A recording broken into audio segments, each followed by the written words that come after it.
Type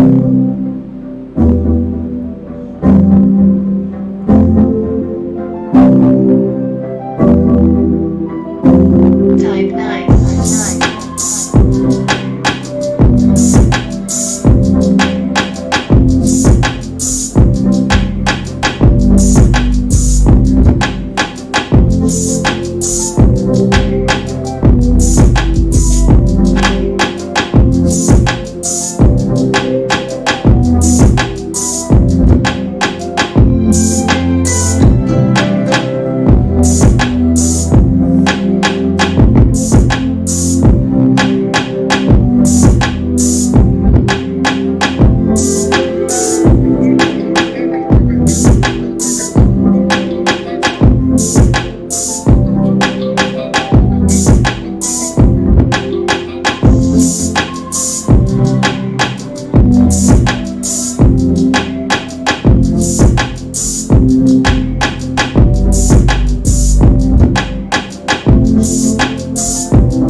morning, my EGA tribe. Welcome back to the Everyday Growth Advisors live stream. I hope you're having a great morning. Thank you so much for tuning back in after a long break on this live stream. I know it has been a while since you've heard my voice, and I know some of you miss me or some of you don't. But you know what? It's all good. Even if you don't miss me, I'm here, I'm back, and I'm here to stay. And here is the next bit of our half of the year, and so this quarter we're gonna do things up snazzy style. So welcome back to the live stream. We're gonna be embarking on this new kind of a week, I guess, so-called. Markets looking really great. Bulls are roaring back into action, as we were talking about almost 2-3 months ago. We've been following this market extremely closely.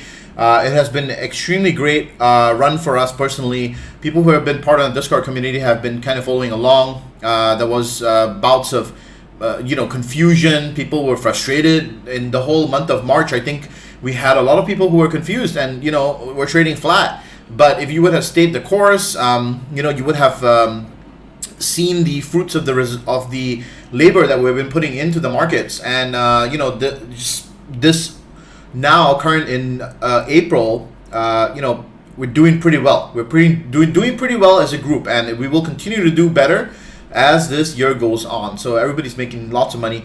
The $50,000 equity portfolio is now up about 4.8% as of the close on Friday. Remember, this is a almost 51,000 portfolio that we've been tracking together on the Discord community, and I've been adding positions to this kind of portfolio. It's split between tech, Chinese tech, industrials, consumer cyclicals, consumer services, ETFs, healthcare, automotive, SPAC, everything. I have a good split here for high growth, and then also balancing it off with some defensive stocks as well.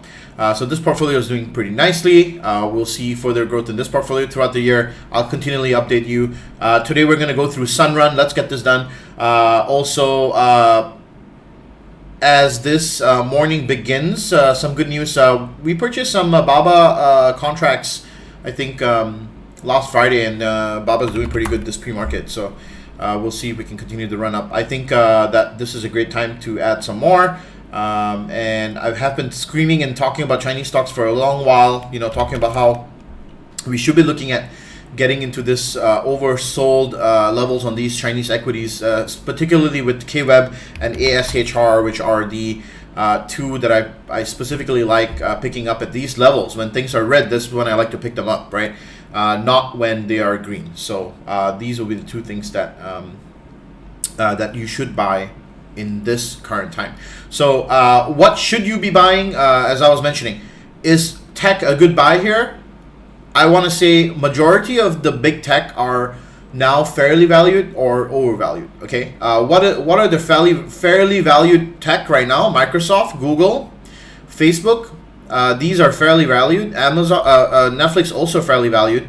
Apple, believe it or not, fairly valued as well. Amazon, undervalued. This is the only one that's undervalued so far, based on discounted cash flow method for a 20-year horizon period.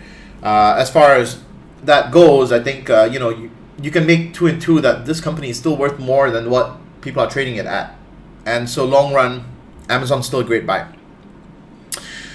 Chinese stocks are the ones that you want to really look at. This is what has been murdered, absolutely murdered, and so this is the thing that you want to focus on for this next coming weeks. And these are the things you can buy right now since they're in the red. Right? You don't want to buy things in the green. You want to buy things in the red, right?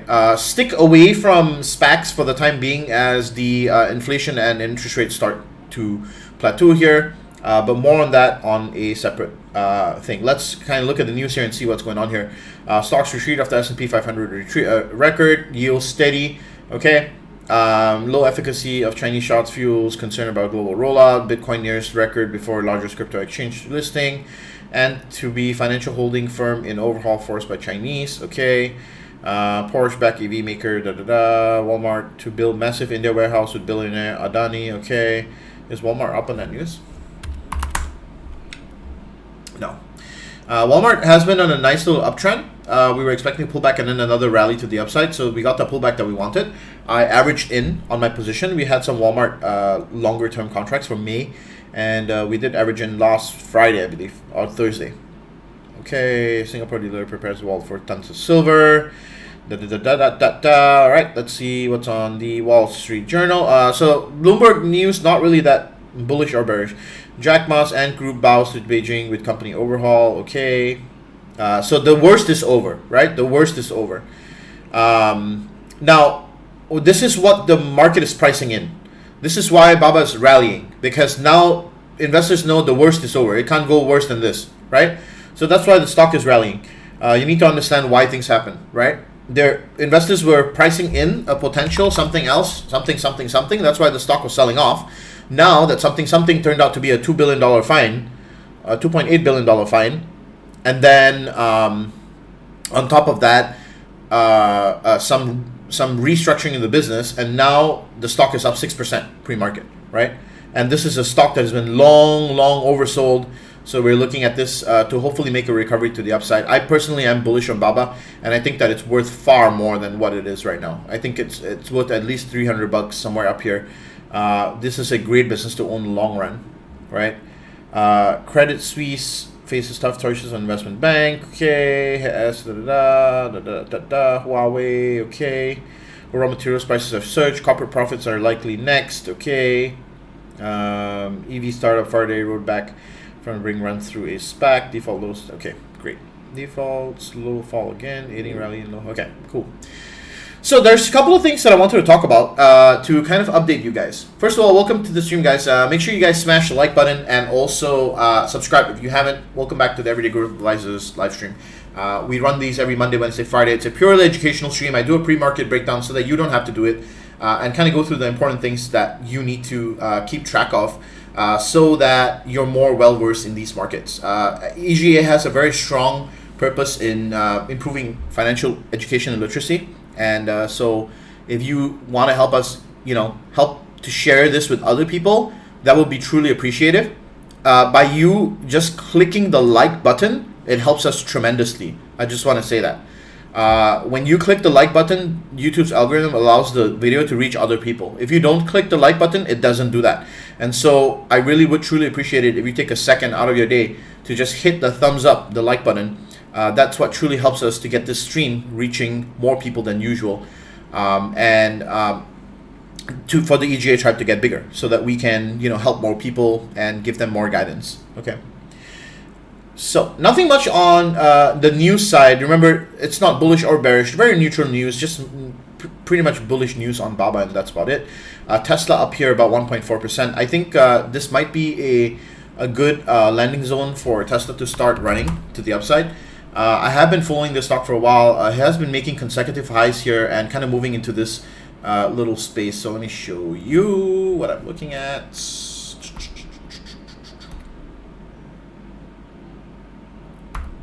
get rid of this. And we go on a 1 hour chart here. And you can see that it has been making a pretty nice uptrend, or kind of squeezing into this kind of a upward kind of sloping pattern.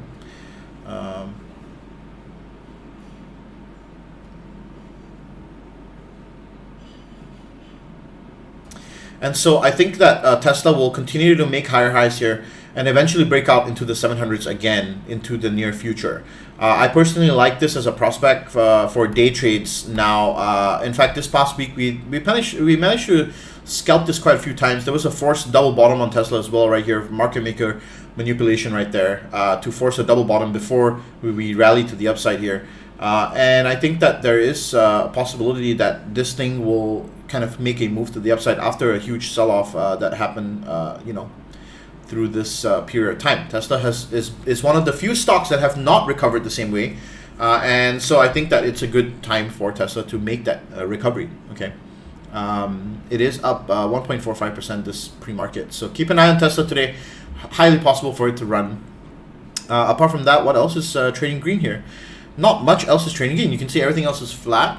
But however, don't be fooled. The bull run can continue. The market can run higher. What I want to point out, as I've written in the description of this video, is you should be looking to pick up hedges. Okay, now how do you want to hedge against this market? Personally, I like picking up the $20 calls for VIX for the May expiries or even the June expiries. They should be pretty cheap over here. Picking up the $20 calls for that period is good. We will have a correction by then, right?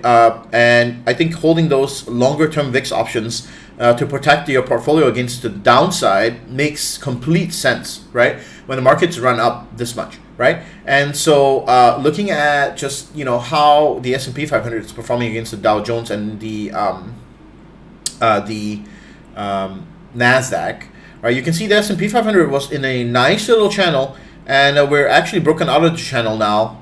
You know, we're looking at a possible pullback here to, you know, this level to begin with, the 4088 level, for another continued run to the upside, and then maybe even a possible deeper correction all the way down to the 50 EMA or so for a continued pullback. We need the pullback in order to continue running higher, right? Now, April is going to be a month of earnings. Remember that. This week, in fact, keep your eyes peeled open for market activity. Why? Because we have earnings season that is upon us. And earnings season actually goes full-fledged next week. But this week, we already have some companies that are going to be reporting earnings, okay? And so you have to keep track of those, all right? And with earnings seasons around the corner, companies typically get priced in for earnings season 2 weeks prior. That's the reason why you've been seeing such a strong rally in the market, okay?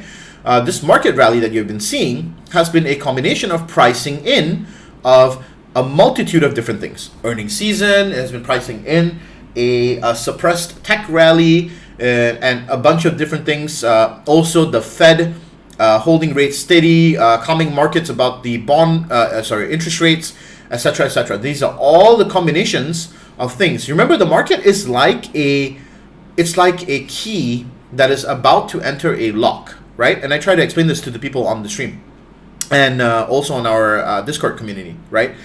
Think about it this way. It's like your key, the key has a unique groove.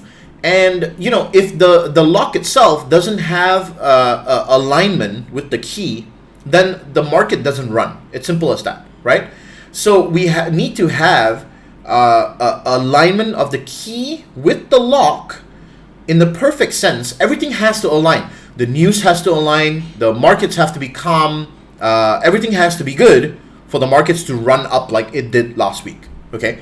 And those kinds of run-ups, they come once every quarter. So then you have to wait for the next quarter for that to happen again, for the next wave up, right? So, you know, typically a quarter will be made out of 2 bouts of 1.5 months. You know, you break it up into 3 months roughly, and then you have a month and a half of the market trading sideways and a month and a half of the market making a move up or down. Now, I'm oversimplifying, but you get the idea, right? That's typically how things are broken up, okay? Now, other things that I want to focus on before I continue here are insider trading. Square, not really that much shares sold, not that notable.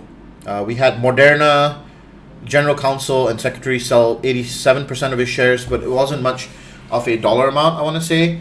Maybe about $876,000, not like crazy amounts. The CFO of Zoom sold 82% of her shares. That was about $2 million. That is also not extremely significant, but still might be somewhat significant. Square Cash App Lead sold 14% of his shares, $4 million worth. And then you have, what else? Another Moderna, General Motors, ADI, whatever this is. So yeah, okay. These were all the ones from last week. I'm just highlighting them for you guys. There wasn't much obviously glaring, like, oh man, someone's doing something to manipulate anything. But, you know, it's something that you should keep track of. Great. And in terms of interest rates, the 10-year yield, here is, I think the yields are starting to stabilize here.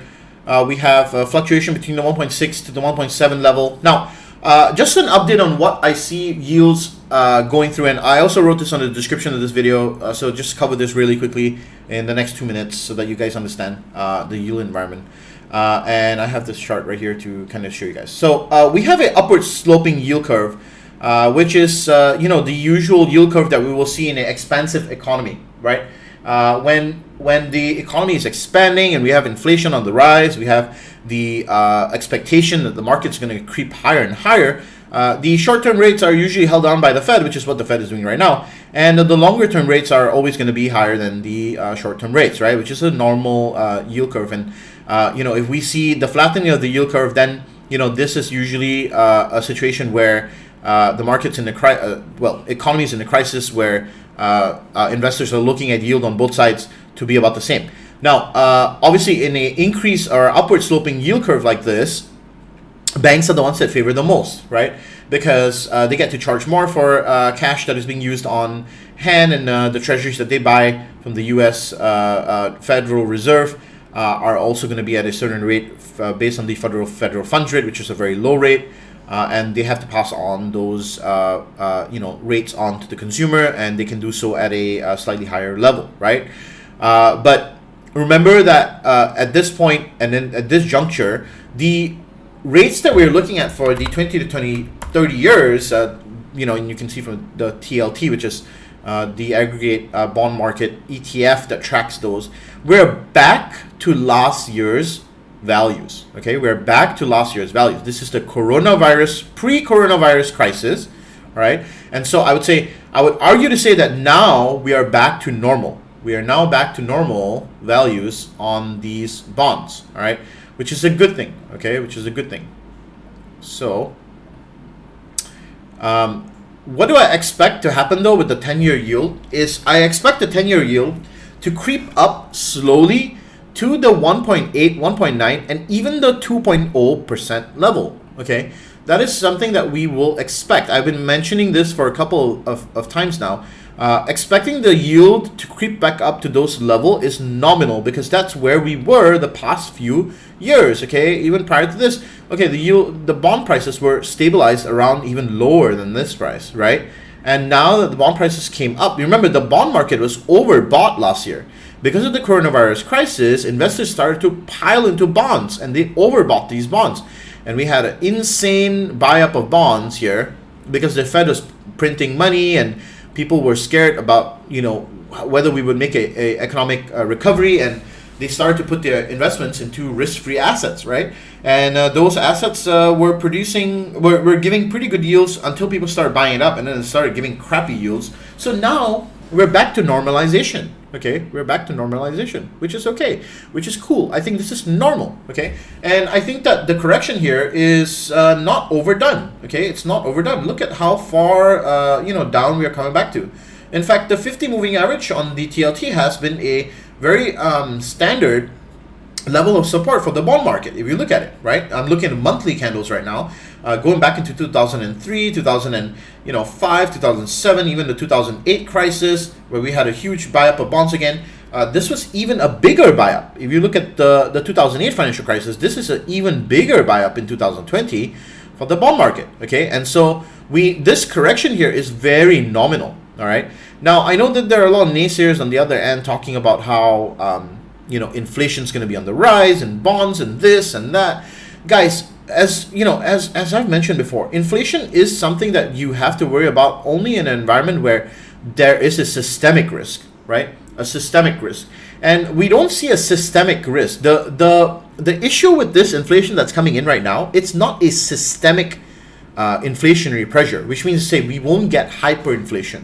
There's not something that, it's going to get out of control, in my opinion, right? This is what we call transitory. It's transitory. It's a cause and effect of money printing, a combination of different things, and also increased pent-up demand being spent on consumer goods and services, which will cause a natural increase in GDP, a natural increase in prices, and that's a transitory inflation which will be nominal, which is what the Fed has been barking about for the past few Fed meeting cycles, okay? And I just don't think that people understand. I think that a lot of people would love to be rainmakers on, a bearish atmosphere, and those are people that are going to constantly put you in fear to make you believe that you should be selling and going away, when this is actually a situation where you want to be holding assets, you want to be holding equities, and you want to be holding pieces of good businesses that will pay you good dividends over a longer period of time. Okay, so you really want to be holding good businesses in this environment. You don't want to be holding anything else, actually. In fact, real estate is also another good hedge, right? Gold and all of that might also be a possible, a good thing to pick up here, right? As inflation starts to pick up, we know that it will eventually. But are we talking about like crazy inflation? No, we're not. Okay, I'm reiterating that the amount of inflation that we will see is going to be nominal. It's going to be nominal. It's going to be expected. Okay, it's going to be expected. So yeah, okay, that's something that we have to keep track of. So what am I talking about in terms of yield and in terms of, to summarize this whole bond market situation? I like the prospect of waiting for the TLT ETF to come down to the, a little bit more here, maybe to the 130, 33 or so. Actually, this is also a pretty good level to actually start picking up bonds, but obviously not right now. I think I want to wait a little bit before starting to buy bonds.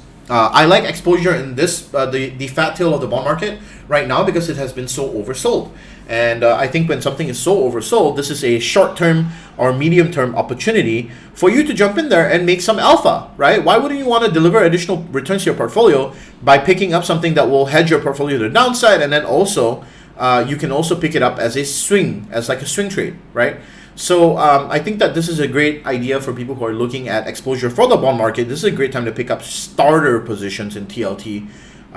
If you want to pick up options or you want to pick up shares, I think that's just something that I think might be a good idea as a hedge on your portfolio going forward. Okay, great. So we covered that. Remember, the 10-year yield and the 20-30-year yield is the same. It's the same. I can go and pull that up. It's the same. It's IEF, I think. Yeah, IEF is a ticker for that. If you look at this chart, it's exactly the same. Look at it, exactly the same. Check it out. So we're already back at the 50 EMA right here. Okay, we got bought up irrationally last year, and now we're back here. So if you want to wait for a much broader correction, I'd say the 109 level here, which is the previous resistance right here. This will be the level of at which you want to buy the 10-year ETF, which is IEF. But I personally, I'm going to go for the 20-30 year prospect because I'm going to be doing a medium-term investment in that. When will I get in? I do not know yet. I will use my best judgment to enter when I see some bigger institutions making moves. When I see options flow come in, when I see maybe hedge funds starting to pick up bonds again, that's when I will start to enter. I will not enter until I see that. Okay, great. T, how does the OPEX this week impact the environment? Yes, so another thing is this week is OPEX, which means that lots of options contracts, they expire in the same week. Now, remember, this month's OPEX is going to be different from last month's. But remember, general volatility will still be higher. You'll see lots of movements up and lots of movements down. Okay, lots of options expiring in the same week means that traders are going to be punting on both sides. There will be lots of speculation. So expect a more volatile market as we enter this the first week of earnings as well. Okay, now this run up on the market is definitely constitutes a pullback, and so I highly recommend taking hedges. As I've mentioned, there are 3 ways you can do it. Take some VIX call options. You want to know which ones to buy. Buy the $20 calls for May or June. I think that should be golden. You can also do SPY, right? You could take puts on SPY. Okay. If you want to do puts on SPY, then make sure that you go close to the money. Now, if you want to do puts on SPY, make sure you don't go out the money or don't go too out the money. Okay. Puts on SPY, you got to do by May or June, and keep those nimble so that you can exit out of those if something happens. But if the correction occurs here, you will see a sharp correction down before run up again. So with the earnings season around the corner, this is something that you can do. You can, there's a gap to play here as well at the $400 level. I would say, take closer to the 409s, 408s, and 407s puts on SPY, and those are the levels that you want to play. In terms of moving averages, we are pretty far. You can see every time SPY gets above, pretty far above the 50 moving average, we snap back down like a rubber band, right? See the wave up, snap back, right? Wave up, snap back, right? We are here now, so we have to snap back, right? We have to snap back, and so it will come in a couple of days, couple of weeks.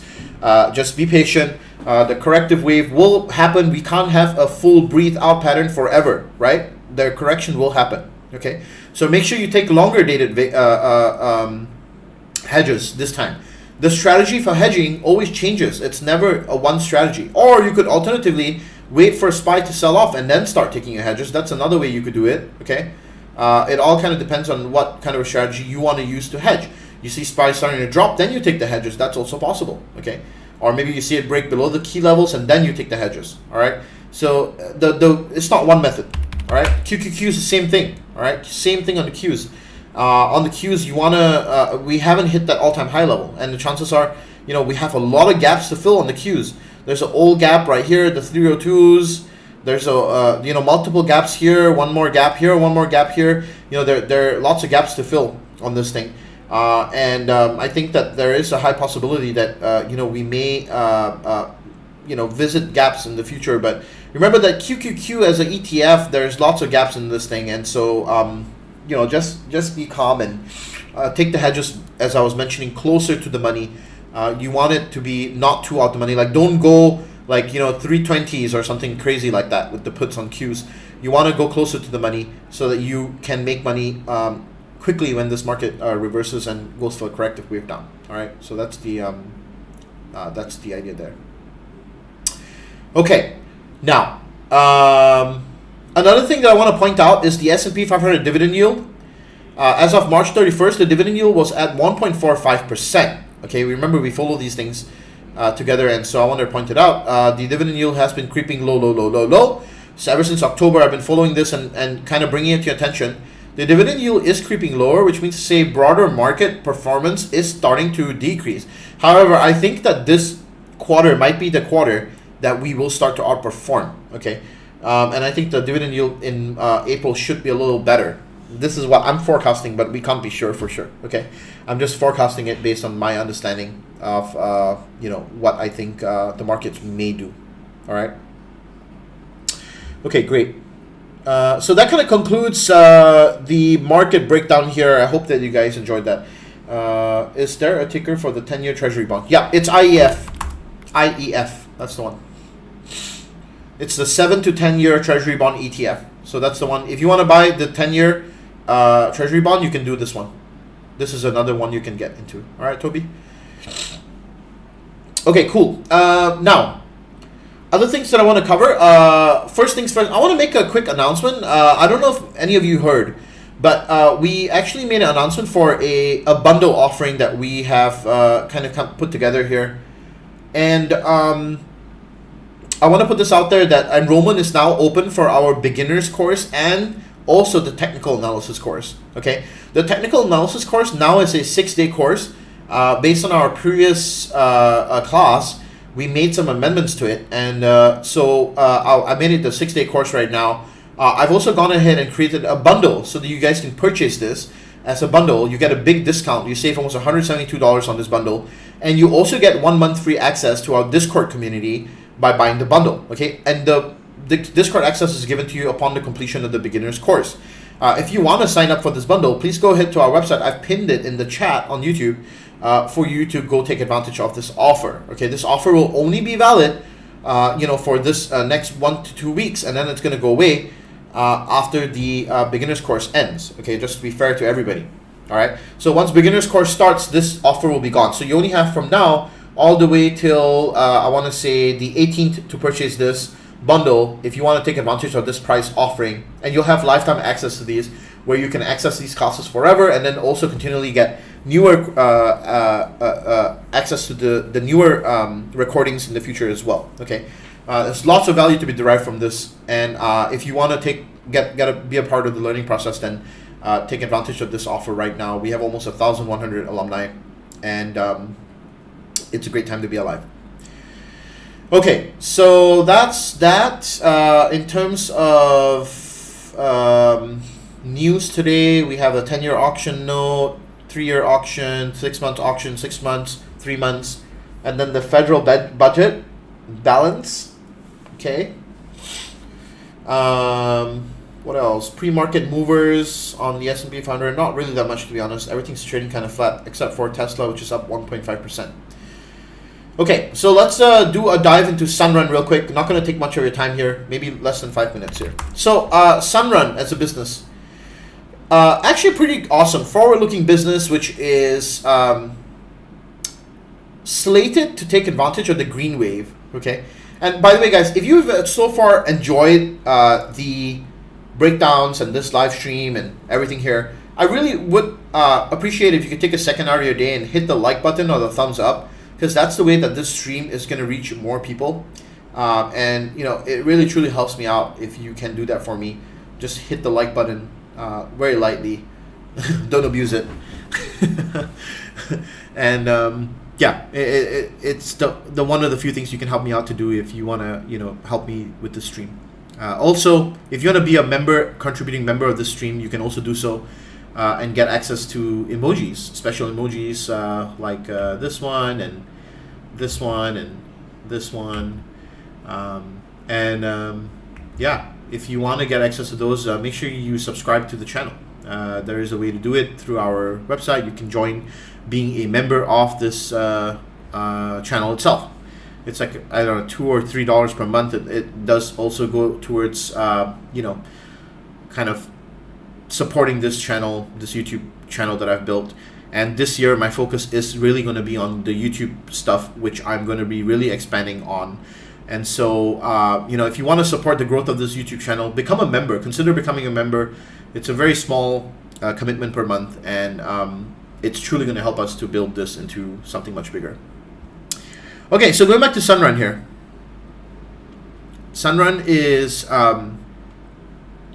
a business which is concentrating on, wait, hold up, let me see, which one is it? Is it this one? No, this is the performance. This is the one. Okay, so just to show you guys, I was looking through their investor presentation. So what they do is they create a decentralized, decarbonized smart grid.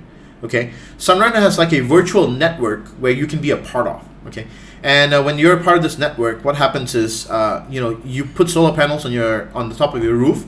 If you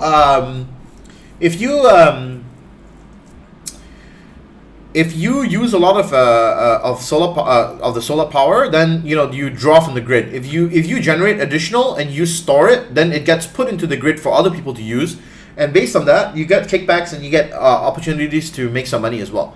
Okay, it's pretty interesting, and I like the concept, to be honest. It's decentralized, so they create like a technological service where there's a strong network effect, and they have a pretty good significant competitive advantage. I'm actually surprised they're doing much better than even Tesla on this with Solar City. Okay, so you build you know, these solar roofs where you know, it's just pretty much penetration of residential solar, and that's what they're aiming at. Okay, and you know, now people are becoming more green oriented. They're actually taking initiatives to cut cost. And utilities are increasing in terms of price at a rate of about 3% per year for the average of the last 15 years. And so this is one way that you can actually reduce down the cost of utilities by decentralizing the cost, right? And then they have these kind of boxes. And remember, another thing is the cost of batteries are starting to go down, right? Production of battery packs and all that starting to become cheaper. And so companies like Sunrun stand to benefit from this technological wave, right? And then on top of that, you guys remember the wildfires by PG&E. That was absolutely terrible, right? Why did it happen? Because of power lines, right? So these kinds of new technologies, they actually, you know, are a good way for these businesses to take advantage and prevent these catastrophes from happening, right? And they take advantage of the secular trends of battery cost decreasing and cost of installation of panels, cost of batteries, etc. You know, these are all things that will kind of infiltrate this market. Okay, now in terms of the breakdown, they just kind of give a breakdown of what the infrastructure, traditional infrastructure is, and we all know what is the traditional infrastructure. But now you can have solar panels sitting in your home attached to a power wall, which, or rather with this thing, it's something else. It's called something else, but you know, we're used to Powerwall because that was Tesla. And you know, this gives you solar power, home electrification, rechargeable solar battery, EV charging, and then home energy management as well. It's a pretty smart system. Okay, and I want to show you the penetration of this business. It's actually pretty awesome. So, okay. I think it was in the other one, but I want to just run through this and make sure I don't miss something big. Yeah, so, okay, it's in here. So I want to show you the penetration. Actually pretty impressive. So 550,000 customers strong now, which is a very small market compared to the 300 something million in America. But remember, those are households compared to population. So, you talk about the average household being about, let's say 4 to 5 people. You divide that 300 million by 5, you talk about 60 million. So, they captured a significant amount of market share, but they have a lot more to go, right? A lot more to go. I think, these numbers are pretty interesting. Subscriber value, the creation cost, the net subscriber value, that is, adding revenue, recurring revenue. Recurring revenue is about 668 million because Sunrun uses that residual network to sell energy back to the grid. And then customer additions, 23,000 customers, 550,000 plus. And then they have installation costs and all that. This is their cost model, but the value generated is absolute, which is pretty good. And now remember that this business is still I think running in a negative, yeah. As of 31st December, revenues were at 922 million, costs, COGS at about 700 million, and then the gross profit at 178. Adding in your operating expenses and whatnot, which were much higher, ended up with this company having a net income of about negative 173 million. This company was running profitable for the past couple of years until 2020 came around, and I'm guessing that COVID had a little bit to do with it as well.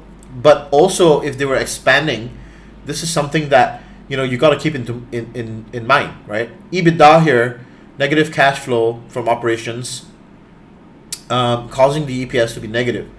Whereas the past 4 years, they were in a positive EPS scenario, but then I think the growth was a little stunted. So they had a pretty big growth in assets as well this year. If I was looking at financials, which we're going to do on Wednesday, you will see how these assets changed over time. And, the cash flow from operating activities have been increasingly negative here, which is slightly a problem in my opinion, as an investor, right? But we'll see why. And we'll see how this is actually contributing to the bottom line of the business. What are they investing in? I need to dig deeper into this company's 10Qs and find out where's this money going to in terms of investments. All right. So Wednesday we'll go through more about that, and I will do the research for you guys so that you don't have to do it yourselves. Talking about the gross earnings, they're expecting about $700 million worth of value to be generated in 2021, and cost synergies of about 120 million with 20 to 25% growth in installed capacity, which is great. Also, they had an acquisition, I believe, Vivint Solar, which is also another company which has a similar strategy, and so they're kind of joining forces to take over this market. So all in all, okay, first of all, I must say, forward-looking business, in terms of valuation, I don't know yet. I want to do the valuation on Wednesday, so come back on Wednesday. Make sure you come back on Wednesday to find out how much this company is valued. We'll do the valuation, and then I'll do the valuation, and I'll break it down for you guys and show you guys what I think this has potential in the future. In my opinion, based on current cash flows, I don't think I will be able to use EBITDA as a good projector for this business. I think it has to be revenues. So we'll probably do a revenue exit multiple, and we'll see what the growth rate is based on EBITDA after that, and see what the valuation will be in a 5-year, 10-year structure. If we go by revenues, it's almost guaranteed that this business will have an upside because the revenues are growing at a pretty steady pace. If we use EBITDA, then this company is going to be overvalued. So maybe I'll do both and find an aggregate between them so that you guys get a bigger, clearer picture on that. Okay, great. Okay, so that's Sunrun. If you ask me though, from a technical perspective, this looks great for a swing trade. right? Broken out of a down channel here, making higher highs.